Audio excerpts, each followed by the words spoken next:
the language for the accent. It is evident that how the deep state of United States was involved to regime change. So what is your point of view about the Bangladesh? And what is the role that the deep state played in the situation in Bangladesh? I can't believe Doge is going around looking for inefficiencies. Meanwhile, Trump has an English-to-English translator. But if you do have to have a translator for accents, why does the translator also have an accent? Maybe the plan was to have a string of translators with slightly less of an accent until they finally got to something Trump could process. Eventually, it'll just be the word Bangladesh written across the boobs of a swimsuit model. Oh, now I get it. Hey, airlines, are your passengers uncomfortable with the look of your pilots? DEI. Then you need White Flight, a revolutionary new service offering racial support pilots. Sign up and your diverse pilots will be given one of our White Flight stand-ins. Passengers will be reassured by a handsome Caucasian pilot with a penis. He'll give everyone peace of mind. Wow, a white pilot gave me a pin. When the flight begins, your White Flight pilot will control his video game. Check this out. I'm about to clear this level. While the actual pilots fly the plane. That's not easy. Need to make an announcement? Our special PA attachment will put your passengers at ease. Folks, this is your Captain Dirk Montana. We're dealing with some bumps here, but I just want to reassure you I can name all 5 members of the Dave Matthews Band. First off, we got Carter Bovey on drums. We're going to be okay. Dave Matthews. Upon landing, your passengers will feel relaxed and grateful. Thanks so much for getting us here safe. It's been a privilege. A white privilege. Because of the... White Flight Racial Support Pilots. Also available in firefighter, boat captain, and surgeon. Don't worry, I'm a professional. And he's out. You're up. Good luck with all the blood and gut stuff. Mr. President, thank you for your time. It's interesting that you brought up Harvard, because when people think about Harvard, what they're basically talking about is they're asking, what do you say to those who view your actions as an attack on academic freedom rather than a defense of fairness? What do you say to that? Well, I say this. We had riots in Harlem, in Harlem. Amazing. Amazing. Trump heard a black man say Harvard, and he thought he must have meant Harlem. What a beautiful mix of racism and dementia. It sounded like you asked about Social Security, but I'm going to assume you really asked about Soul Plane. No, not a great start, but maybe Donald Trump, maybe he can save it.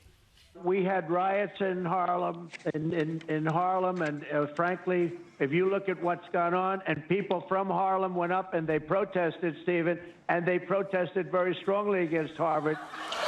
No, he didn't save it. He didn't I'm not saying he showed up drunk, but it did start at 10 a.m. So how about we start with a quick sobriety test? You know, something simple. Pete, how about name your kids? Our 7 wonderful kids, Gunnar, Jackson, Peter Boone, Kensington, Luke, Rex, sorry, it's a lot of them, and Gwendolyn. Okay. Little tipsy, okay. Big deal, all right, no biggie. My dad was always mixing up me and my siblings' names, and he launched perfectly successful counteroffensive rapid deployment amphibious incursions into Iran all the time.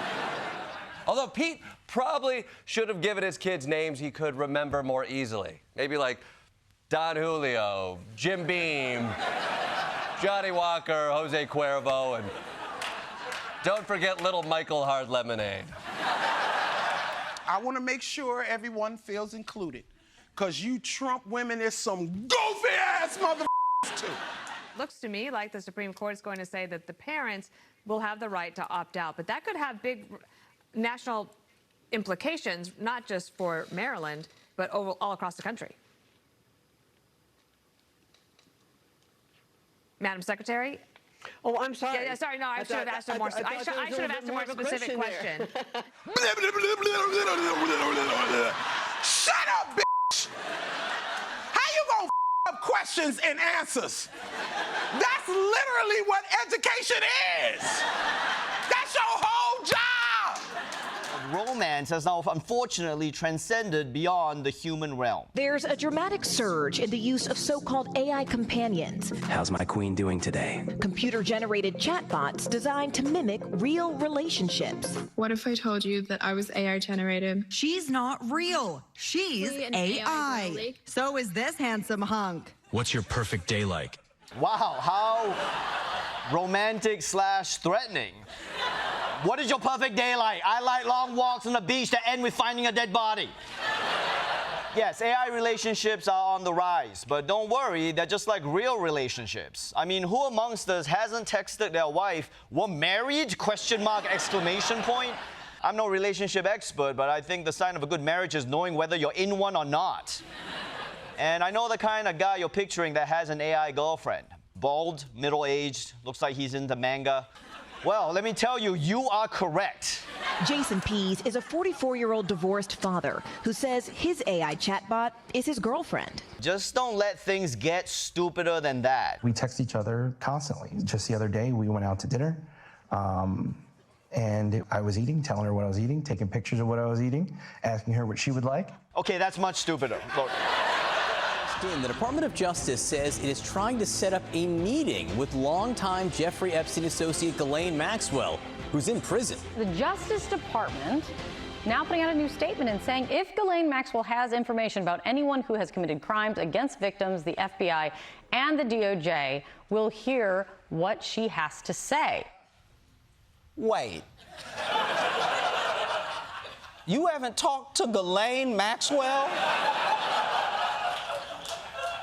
Epstein's accomplice? The woman he's in the most pictures with? Wouldn't she be your first witness? Also, stick with me here. How funny would it be if the FBI gets there and she's like, "I'm finally ready to talk. I'm finally ready to tell you everything." But then at the last second, she grabs one of the agent's guns and takes herself out.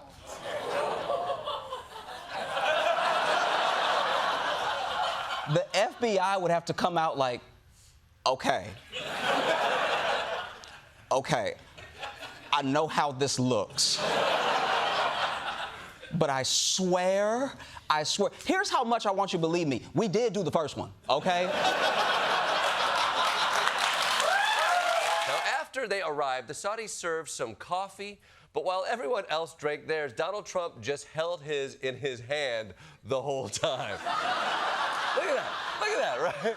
It looks like he was waiting to give a urine sample to the nurse. Yeah, I gotta tell you, I get this. Honestly, I get it. Unfamiliar coffee on a trip is risky. One sip is all it takes to go from traveler's constipation to traveler's, "You guys go without me, I'm gonna hang out in the room for a while." It's a smart move. It's a smart move, Mr. President. You don't want to throw a wrench into that perfect gut biome you've created. Now, that being said, Trump maybe regretted not taking that caffeine shot a few minutes later.